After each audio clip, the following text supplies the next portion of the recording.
Avant de commencer, vous savez ce qu'on fait. Si c'est la première fois, n'hésitez pas de vous joindre à nous. Toujours un grand plaisir de vous avoir. Comme ça, on pourra se voir régulièrement. Ok. Aujourd'hui, on parle de l'Afrique du Sud. Il y a un sujet très intéressant dont on a parlé récemment. On va jeter un coup d'œil si c'est pas encore fait. L'Afrique du Sud était accusée par l'ambassadeur américain d'envoyer des armes à la Russie. Je sais pas si vous vous en souvenez. Si vous savez pas ce que c'est, regardez l'une de ces vidéos. Oui, l'ambassadeur américain Brigadi a dit que l'Afrique du Sud envoyait des munitions à la Russie à travers un bateau qui était à Simonstown. Apparemment, d'après leur intelligence, enfin leur sécurité et renseignements, ils savaient que ce bateau avait des munitions et qui étaient envoyées en Russie. The arming of Russia by South Africa with the vessel that landed in Simonstown is fundamentally unacceptable. We are confident that weapons were loaded onto that vessel, and I would bet my life on the accuracy of that assertion. We recognize that South Africa will have multitudinous diplomatic relations around the world, economically, politically, etc. Our concern is when those actions materially deviate from the question of non-alignment, particularly in theaters of conflict in this case. Our officials reiterated our respect for South Africa's policy of neutrality and non-alignment in international. Le président sud-africain contrebalançait cette histoire disant que c'était pas vrai. L'Afrique du Sud n'est pas à même d'équiper la Russie en termes de guerre. Ça n'a aucun sens. Le monsieur a mis beaucoup de pression, il a même juré. Il a juré, je jure, sur la tête, je sais plus, de Son Goku ou de Son Gohan. Je jure. Ils ont envoyé des histoires. Ça a créé des histoires incroyables. Et finalement, le président Cyril Ramaphosa a dit, je suis vraiment déçu parce que l'information nous était parvenue de départ. Et moi et l'ambassadeur avions déjà eu une communication où je lui avais dit que nous avons légué une équipe des investigateurs qui vont aller regarder, vérifier, voir, s'assurer ce qui s'était passé. Ils nous diront finalement les résultats de l'investigation, s'il y avait vraiment des armes envoyées à la Russie ou pas, attendant les résultats de l'investigation. Mais monsieur Brighetti, ambassadeur des États-Unis, n'a pas attendu la fin de l'investigation. Il s'est présenté à la télé, a commencé, enfin, aux médias sociaux, a commencé à jurer que le Lady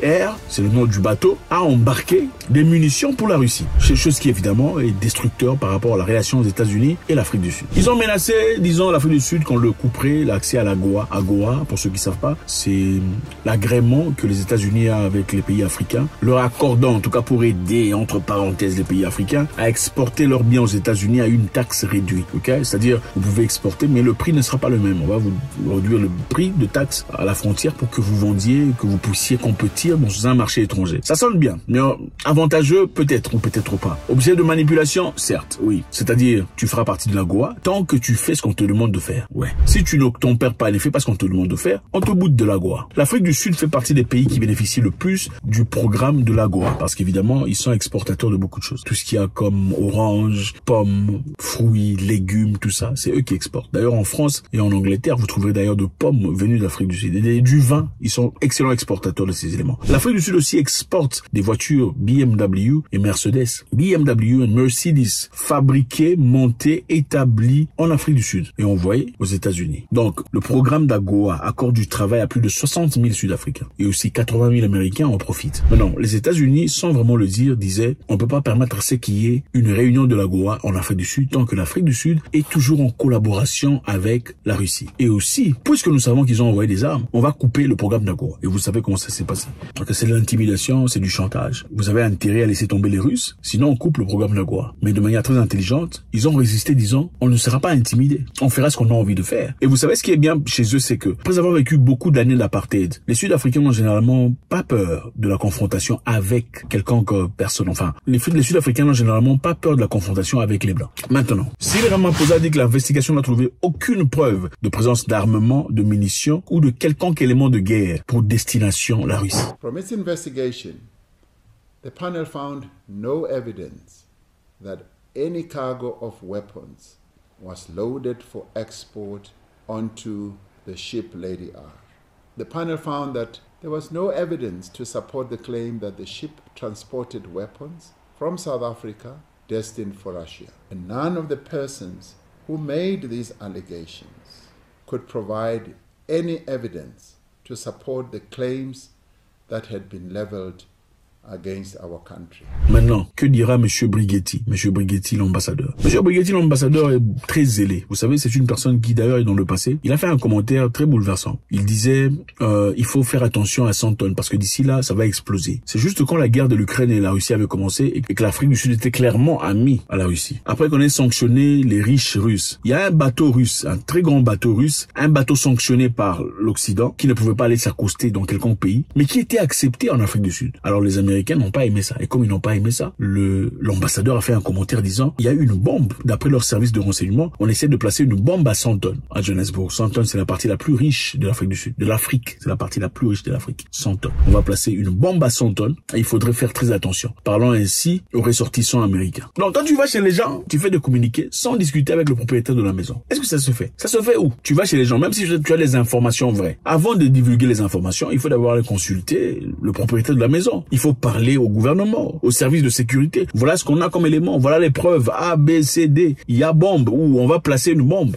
Tu peux pas sortir et le dire ouvertement comme ça, hein, et paniquer la population entière. Le président Cyril Ramaphosa était pas content du tout par rapport à ça. Il a bien choisi les mots, essayant de ne pas vexer qui que ce soit, mais il a dit, ça ne se fait pas. Il faudrait nous en parler. Si vous avez des informations précises, et discuter, en tout cas les présenter au service des sécurités, des renseignements, pour voir. Ce n'est pas à vous de dire qu'il y a une bombe, on va placer une bombe, ça va détruire les gens, et qu'il faut faire attention pour paniquer la journée. Donc c'est la deuxième fois que M. Brighetti a fait en tout cas ce qu'il a fait, disant, parlons de bombes, ensuite disant que l'Afrique du Sud envoyait des armes à la Russie, sans avoir des preuves tangibles. Mais il faut voir ce monsieur, comment il parlait. Il dit, je jure sur la tête de Songoan, nous c'est qui, je sais plus là. Je jure. Mais là, on vient de confirmer qu'il n'y avait pas d'armement, pas de munitions, il n'y avait rien du tout. Maintenant, comment faut-il se dire ça? Après avoir été intimidé, après avoir subi la pression, après avoir vécu ces choses-là déstabilisantes, l'Afrique du Sud n'a pas été invitée à la réunion des G7. L'Afrique du Sud a été pressée de sorte à ne pas recevoir directement ces éléments qu'il exporte. C'est-à-dire, on veut te faire peur. Est-ce que ces histoires vont entrer ou pas en Europe? Pourtant, précédemment, c'était facile. Il n'y avait pas besoin de discuter. Donc, on t'intimide très doucement là, sans vraiment t'intimider. Parce que si on t'intimide ouvertement, tu diras,